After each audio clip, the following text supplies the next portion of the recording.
लग रहा है कि आत्मा है। कौन बोल रहा है? सीढ़ियां हैं और सीढ़ी के नीचे जाकर के गधे से पानी निकलता है, ऊंट से पानी निकलता है, ऊंट ही पानी निकालता है। कौन बोल रहा है? राजस्थान की एक धरोहर जिसे हम दिखाने जा रहे हैं।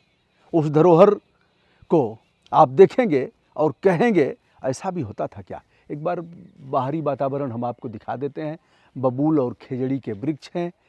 यहाँ कुछ पशु भी आपको चरते हुए मिल जाएंगे, गाय वगैरह। यहाँ छोटे मोटे जंगली जीव जैसे हिरन इत्यादि आ जाते हैं, जंगली सूअर इत्यादि। इधर खेजड़ी है जिसे आप देख रहे हैं, फलियाँ लगी हुई हैं। और मैं उस स्थान पर चल रहा हूँ जिसे दिखाना आवश्यक है। हमारे यहाँ भी था यूपी में। अब वह चीज़ें इतिहास के एक पक्ष बन करके रह गई हैं। हमारे बच्चे जानना चाहेंगे तो हम बताएंगे, लेकिन वे देख नहीं पाएंगे। नीचे सीढ़ियाँ हैं, सीढ़ियाँ चढ़ करके मैं ऊपर आया हूँ। इधर एक तिराहा है, छोटा सा सड़क है। दूर दूर तक घर दिखाई नहीं देंगे आपको। गांव काफ़ी दूर दूर हैं। लोगों ने अपने घर बना लिए हैं गांव से बाहर आकर के। तो दोस्तों आइए हमारे साथ चलिए। एक यहाँ देख रहे हैं सीढ़ियाँ हैं और सीढ़ी के नीचे जा कर के इसमें पानी है। तो जैसे अपने यहाँ हौद होता है पंप सेट वगैरह में, उस तरह का हौद है। इसमें संभवतः पानी इकट्ठा करते थे लोग। और इधर पानी निकलने का है।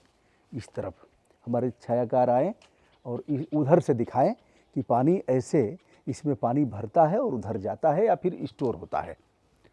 आइए मूल विषय पर आते हुए आपको मैं दिखाना चाहूँगा कि यह एक राजस्थानी जल स्रोत है। राजस्थान का कुआं है। कभी बैलों से पानी निकलता था इससे, और लोग घिर्री से यहाँ घिर्री लगा करके पानी निकालते थे। उस पानी से स्नान करते थे, सिंचाई होती थी। मरुभूमि यानी मरुस्थल, यहाँ पानी कम होता था, पानी के लिए बड़ी किल्लत होती थी। इसीलिए रेगिस्तान का जहाज, ऊंट जो एक बार पानी लेकर के अपने कुबड़ में इकट्ठा कर लेता था और कई दिनों तक उसका काम चलता था। तो राजस्थान जैसा, और इसीलिए यहाँ यही सब जो हम दिखा रहे हैं, खेजड़ी उच्च तापक्रम पर भी अपने को हरा भरा रख सकती है। यह राजस्थान का राज्य वृक्ष है। तो दोस्तों अब हम जल स्रोत के पास आपको ले चलते हैं। यह अपने तरफ इसको पौधर बोला जाता था। मोट चलती थी, बैल खींचते थे और बैलों के चमड़े से ही इतना बड़ा एक पानी के भंडारण का मोट बनता था। चमड़े का ही जाती थी नीचे, पानी भरती थी और फिर आकर के पानी उलट दिया जाता था। हम राजस्थान के ऐसे स्थानों पर चल रहे हैं जहाँ गधे से पानी निकलता है, ऊंट से पानी निकलता है, ऊंट ही पानी निकालता है, ऊंट ही पानी ढुलता है और गधे भी इसमें बड़ी भूमिका निभाते हैं। तो दोस्तों यह पानी आता था और यहाँ से फिर चला जाता था। देखिए यहाँ से पानी आया, ऐसे लगा करके निकाला पानी, और फिर लग रहा है यहाँ कोई कू। कौन बोल रहा है? कौन बोल रहा है? लग रहा है कि इस कुएं में कोई आत्मा है। लेकिन हमारे जागरूक मित्र इसे जान ही जाएंगे कि यह आत्मा कैसे हो सकती है। आत्मा हो भी सकती है। पहले लोग कुएं में ही अपना जो ऊब जाता था घर से, और जिसके जीने की तमन्ना खत्म हो जाती थी, कोई रास्ता नहीं होता था, तो क्यों भाई? अरे हमारी ही आवाज़ आ रही है। इसमें कोई भूत है क्या? देखिए फिर आप समझदार हैं, आवाज़ टकरा करके आ रही है। तो यह पानी निकलता था। अब पानी यहाँ आया उसके माध्यम से, फिर पानी इधर से इधर गया, देखिए, और फिर पानी इस हौद में गया। हौद से जाने के बाद फिर निकल करके इससे होती थी सिंचाई, पानी बाहर आता था। और पानी स्टोर करने का यह था। देखिए यहाँ पानी स्टोर होता था। पानी इसमें आया, यहाँ जो भी छुट्टा पशु होंगे, गायें होंगी, वह पानी को पिएंगी। आइए हमारे साथ। अब यह इतना ऊंचा बनाने का क्या मतलब है? कुएं हमारे देवता हुआ करते थे, कुओं की पूजा होती थी।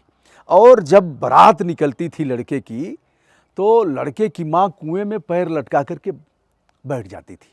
बारात निकल रही है गाजे बाजे के साथ, उधर माँ क्या करती थी, कुएं में पैर लटका करके बैठ जाती थी। फिर लड़का जाता था, कहता था माँ उठो, नहीं जाएंगे। अरे माँ चलो घर चलो, नहीं जाएंगे। अरे माँ चलो। कहा, माँ कहती थी कि अब तो तुम्हारी शादी विवाह हो रहा है, तुम्हारी बहुरिया आएगी, दुल्हनिया आएगी, पता नहीं हमारे साथ तुम्हारा व्यवहार और उसका व्यवहार कैसा रहेगा, इसलिए मेरे सामने और कोई रास्ता नहीं है, अब हम कुएं में ही छलांग लगाने जा रहे हैं। तो दोस्तों, लड़का कहता था, हे माते, आपने हमें पाला पोसा, हमें जन्म दिया, यकीन मानो, मैं विश्वास दिला रहा हूँ कि आपकी सेवा शुश्रूषा और आपके आदर भाव में कोई कमी नहीं आएगी। तब माँ निकलती थी। कितना बड़ा काम था। आइए एक बार इधर से दिखा देते हैं क्या होता था। इधर भी था, इधर भी पानी निकलता था, इसमें आता था, इसमें से यहाँ आता था, फिर इसमें से नाली बनी थी, आगे जाता था, खेतों की सिंचाई होती थी। अब पानी तो निकलता है, किंतु यांत्रिक तरीके से यह एक टंकी बनी हुई है, कुएं से विद्युत संयंत्र लगा हुआ है, मोटर, उसके आधार पर पानी, वहाँ ट्रांसफार्मर लगा हुआ है, पानी निकलता है, उस टंकी में जाता है और यहाँ से फिर सप्लाई की जाती है। कुएं बड़े काम के थे। यहाँ भी देखिए टैंक बना हुआ है, इसमें भी पानी आता है और इसको भरा जाता है। तो दोस्तों, कुओं की उपयोगिता के लिए सुप्रीम कोर्ट ने एक बड़ा डिसीजन दिया। हिंचलाल तिवारी बनाम कमला देवी आदर्श के मामले में कि 1952 के पूर्व की स्थिति में लाया जाए। अगर कोई कुआं, कोई तालाब पाट दिया गया है, जल स्रोत नष्ट किया गया है, तो उसे पुनः खुदवाया जाएगा और जो नष्ट किया होगा, जिसने अतिक्रमण किया होगा, उससे ही वसूली की जाएगी, ऐसा। तो इसलिए ऐसे बनाए थे चारों पाए, क्योंकि काम तो केवल इतने तक का ही है, लेकिन हमारा कुआं, हमारा देवता का उच्च शिखर दूर से दिखे। यह देखिए गुंबद जैसा लगाया गया है चारों।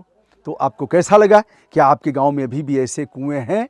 तो बताइएगा। यदि हों तो उसका फ़ोटो खींच करके हमारे व्हाट्सएप पर या फिर इसके साथ ज़रूर भेजिएगा। दोस्तों, मैं हूं ब्रजभूषण दुबे। राजस्थान के झुंझुनू में, राजस्थान के कई जनपदों में हमें जाना है, बहुत कुछ दिखाना है। इधर भी देखिए, इसमें पानी आता था, जैसा कि मैंने दिखाया। अब सभी चीज़ें ख़त्म हो गई। सैकड़ों साल पुराना कुआं आज अपने वजूद के लिए चिल्ला रहा है और बता रहा है कि हमारे पूर्वज कितने पुरुषार्थी थे, कितने मेहनती थे, पसीना बहा करके जब संसाधन नहीं थे तो ऐसे जल स्रोतों का निर्माण किया और उन कुओं से पानी रिस रिस करके ऐसे आता था और उतना पानी आता था जितने की हमें ज़रूरत थी। आज जैसा अपव्यय पानी का जो हम कर रहे हैं, उस तरह का नहीं था। तो दोस्तों, आशा करता हूँ आप सभी को यह वीडियो अच्छा लगेगा और आप अपना कमेंट जरूर करिएगा। मैं हूँ ब्रजभूषण दुबे। संपूर्ण विनम्रता के साथ हमारा प्रणाम वैश्विक रूप से जुड़े हुए आदरणीय दोस्तों को।